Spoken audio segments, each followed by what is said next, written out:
Oriana Rodriguez.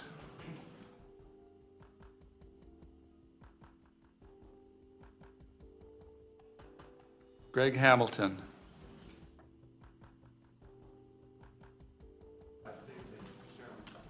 Did he last night? I know we called him, but I didn't think he was here last night. Okay, let's start off then with Ferry Hitchcock. Let me get a couple more up, ready to go here. Daniel Stone.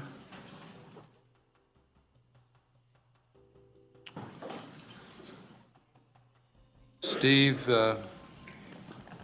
McPherson. Brent. Matthew. Paul Rolig. Barbara Fairchild. Go ahead. Thank you, Mr. Chairman and members of the committee, for hearing me. I did send you an email. I'm going to vary just a little bit from the email that I sent with an attachment. I sat here yesterday, and I'm sorry that I was delayed today and wasn't here when you first called my name. I was delayed, but here I am. And thank you for giving me an opportunity to speak. As I listened to some of the testimony yesterday, I thought I'd go back to 1950 when I was born. I was born in Texas, in southeast Texas, and if you ever grew up in the 50s and 60s, there was a definition of the name that I was given, Ferry. I went to a school that had graduating classes of 9. It did not bode well for me. It wasn't until after I had moved to California and went back for a visit with a child that some of the guys, I went to a football game, some of the guys were kind of hitting on me. I said, well, I'm married with a child now. I said, why didn't you hit on me in school? And they said, it was because of your name. I have lived so many discriminatory issues in my life and with my kids that I cannot tell you. And as I did this morning, I got up and I pulled on my big girl panties and I came and I spoke out against it. But I have been reviled because I have spoken out against things. When my children were bullied, I was told, it happens. When I was bullied myself as an adult and went to the court system, what some people do not realize is that once any case, civil or criminal, is filed against you, you don't go to mediation.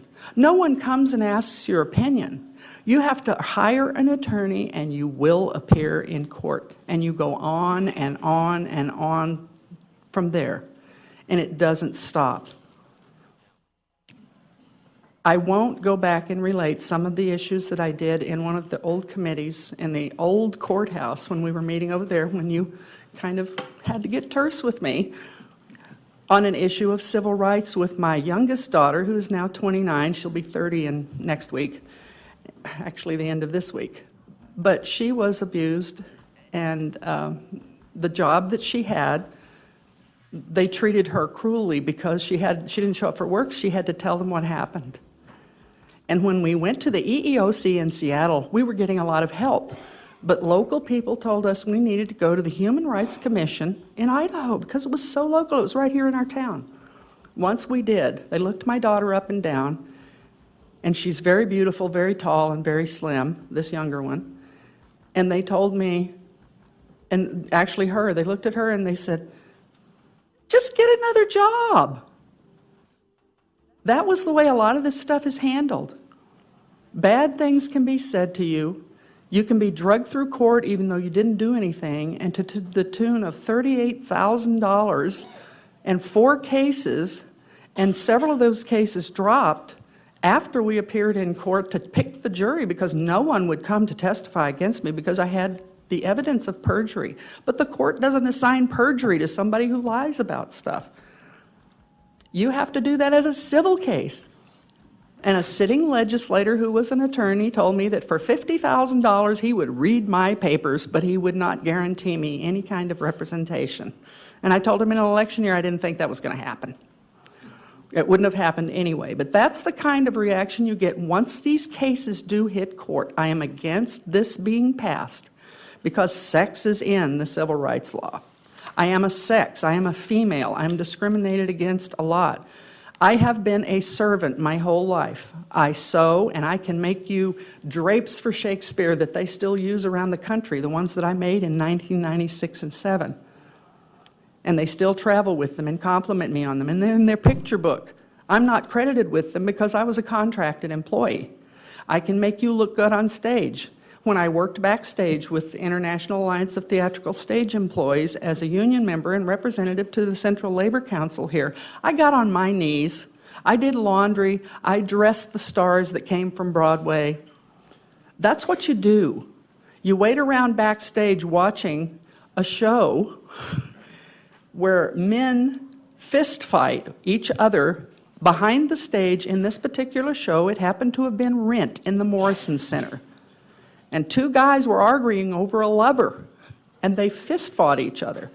We went camping in Death Valley one year. It was a popular place that we loved to take our children when they were small. We always tent camp because that's what my husband really loves. It got a little harder as they wanted blow dryers and showers everywhere we went. But the tent next to us one year, for 3 nights, there were there was like 5 or 6 ladies, and they fought over their lovers and described their lovemaking out loud all night in the campsite. You know, what do you do when you have, 6, 7, and 8-year-old little girls? It's really horrid. These things go on, and you get through them. You live through them. And I wanted to jump up yesterday and say, welcome to Rock Ridge. We've got to get a grip on how we deal with each other. I can tell you that I don't feel like in District 16 I have any representation, because if you don't agree 100% with the people who are supposed to be representing you, you dare not say anything against what they believe. And I sent off on the internet, and I have my ordained minister's license too. These things can happen. And the more I show love, the more I'm chided and reviled. And I wore this shirt today because I love it. I bought it the other day, not only growing up with Fairy as a name, F-A-I-R-Y, and was teased about it most of my life. Now people think it's cute, and I made it up, and I renamed myself through the courts. When we lived here the first time, from 87 to 90, one of my children had some church people over to play. And we had crystals hanging in the window because the sun shone through really nice, and the little rainbows danced on the walls, and my babies loved it. That woman told me her children were never allowed to play with me again because I worshiped demons because there was a rainbow on the wall, and she was a Christian, and I reminded her, or tried to, as she left.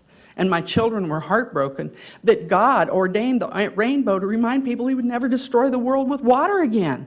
I hardly ever, I love rainbows and beautiful colors. I'm a cosmetologist. I'm a hairdresser. I'm licensed. There's a lot of things I can no longer do because somebody will think I'm weird if I do it. But at 64, I will be 65 in April, drawing my, not Social Security, but I'll have my Medicare benefit. I've already signed up for that. I still feel some tension when I go out and just be myself in public, and I refuse to do that. And this law could put me in jeopardy because I can guarantee you I was taken to court for things that I didn't do. And if I open my mouth, because I have a history now, even though I won all that stuff and it's all gone, it rides on the internet forever. And none of them were felonies, although one's listed as, because they won't change the court number of it. It went to an appeal. That was a higher court. When they changed all the numbers in the court, it shows as a felony. It doesn't show as a misdemeanor. I've never been charged with a felony. And down at the courthouse, they said, well, if you have a felony on there, a felony number, you must have. And I said, no, the marshal doesn't come to your house and hand you a piece of paper and come in and have a cup of coffee and discuss things with you and not take you out in handcuffs. If it's a felony, you're going away. So I thank you for your time. I'm sorry I do drone on. My mother used to say I'm a woman of few words, and so am I. I thank you for your time, and I will take questions if you have any. Are there questions? Thank you. I believe I called Daniel Stone next.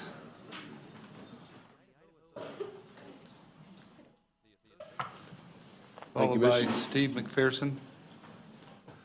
Thank you, Mr. Chairman, and the rest of the committee. My name is Daniel Stone. I'm from Twin Falls, Idaho. Lived in that Twin Falls area for 32 years. That's how old I am. I'm a youth pastor and have been a youth pastor for a while. Probably 8 years now. It all runs together, and time flies when you're having fun. Anyway, worked 2 separate jobs for a long time. I was a full-time youth pastor, full-time in construction, and part of that time was spent in working in a municipality where I would deal with people in the public on a daily basis. I became the HR guy, for our crew. The reality is I work a lot with people. I work a lot with kids. I stand in opposition to HB2, and it is for this reason. I deal with kids that are not members of my church, and that's a sticky situation. I also deal with kids who are not members of my church whose parents are lesbian. I don't have an issue as far as their choice. That's not my choice to make. But I have been commissioned by God to preach the Word of God and the whole counsel of God. I don't do it with hate. I don't do it with resentment or any of those kinds of things. But that is my job, and I take it very seriously. And when I say I preach to kids, I preach to kids from 5 years old all the way to college and career age kids who are getting started out on their own. This is a big deal because if I am restricted in giving counsel, biblical counsel, to somebody who has a feeling or a persuasion, which, by the way, feelings are real. Right now, I feel really nervous. I like kids. I mean, people don't understand it, but I like kids. I like to be around kids. They're exciting, they're fun, and adults aren't always that way. Nevertheless, I feel nervous right now. But I believe what I am standing for is right. So my feelings cannot be the basis for what I do. And even though a child or their parents may have feelings that they are right, the basis for truth, the compass for truth for our nation from its very founding has been the Bible. Can't get away from it, and we can try to change it. We can try to progress, but it will cause us to regress as a nation. The reason I personally stand in opposition to this is because as a youth pastor, it crosses my mind quite often. No matter how high of a standard I set for myself, always having accountability around me, never causing myself to be alone in a situation with a child, never causing myself to be caught in some kind of situation where something could be said, it is always in the back of my mind that one accusation from a child and my reputation and my family's reputation is down the tubes. Now, the reality is, the other issue is money, which I'm not really concerned about because I have none, and if somebody ever did take me to court, that's the end of it. I mean, I'd plead not guilty if I was not guilty, and I wouldn't have much of a defense because I have no money. The reality is, though, with a law like this, it is needless. I work with people, I try to help people, I try to give them biblical counsel, but if they're outside of the church membership, this limits the counsel I can give them, which limits the effectiveness of what I'm trying to accomplish. I do believe it's a needless law. I don't believe we need to add. I don't think we need to add these words to prosecute a hate crime in Idaho. I believe if there's sufficient evidence that is presented, a hate crime is a hate crime in Idaho. That's all I've got. I thank you for your time. I will take questions if you have any. Are there questions? Thank you. Let's see. Steve McPherson, followed by Brent Matthew, Paul Roleg, Barbara Fairchild. And then we'll hear from Laren Walker and Tamara Darbin. Go ahead, sir. Thank you, Mr. Chairman. My name is Stephen McPherson. I want to compliment the chairman for the attempted control of decorum in these meetings. I think that has been most gratifying. I am hoping that it will continue. I also want to thank the committee for their patience and for their endurance. My name is Stephen McPherson. As I've said, I moved here in 1988. I assumed the responsibility of being an administrative pastor for the Seventh-day Adventist Church with approximately 6,000 members in Eastern Oregon and Southern Idaho. I think it's fair to say that we have sharp disagreement, competing values and competing ideas in the presentations that we've heard expressed yesterday and so far today. I think this reflects a changing mores in society that are tectonic. And we have, it seems to me this morning as I've listened, we have three different separate groups who have competing values. Some are conservative Christian values, some are revisionist Christian ideas or religious ideas, and some are secular ideas. We are attempting to be engaged in a process where we find middle ground on which we endeavor to help each other with mutual needs while treating each other with dignity and respect. My frame of reference is that I believe that as a Christian, I serve a God of tolerance.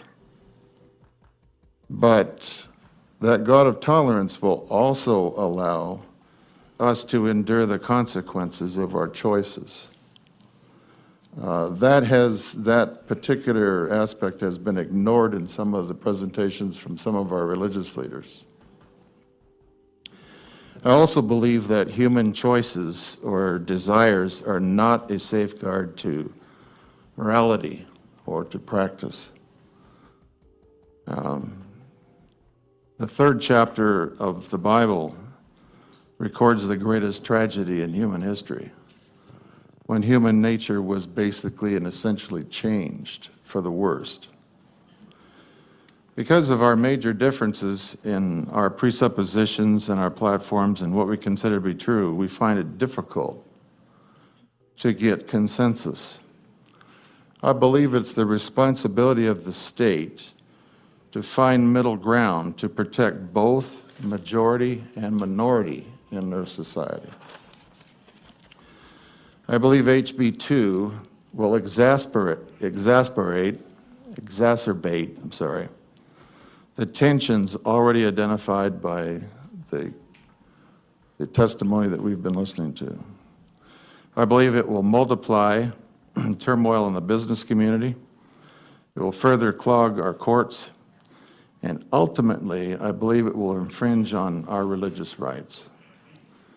We are being asked to substitute moral relativism for ancient biblical morality and standards that have stood the test of time and have been a source of enormous blessing to our nation and to this state.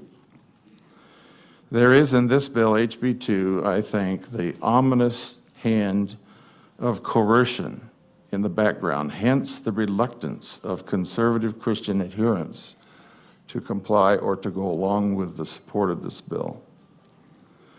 State intrusiveness into an individual's privately held moral convictions is breaking new ground. This is a new development in law enforcement and should be considered very carefully and any progress in this direction should be monitored very carefully and critically. John Locke reminds us when we review him that legislation always has unintended consequences. You could say that when we occupy ourselves in legislation, that we are doing to some extent, a greater or lesser extent, social engineering. Social engineering in the past century has been one of the causes of some of the greatest tragedies in human history. We do not need, in my judgment, more intrusive government legislation, especially some so close to religious liberty and to religious convictions. We need less intrusion. Thank you, Mr. Chairman. I stand for any questions. I brought with me a book I think is helpful, and I would recommend it to anyone in the audience. It's entitled Understanding the Times. It's not written by anyone in my denomination, but it talks about worldviews and how it affects every aspect of our living. And I would just say, put it in the record, Understanding the Times by David Noble is a good way to understand why we have these tensions and these disagreements. Are there questions? Thank you, sir.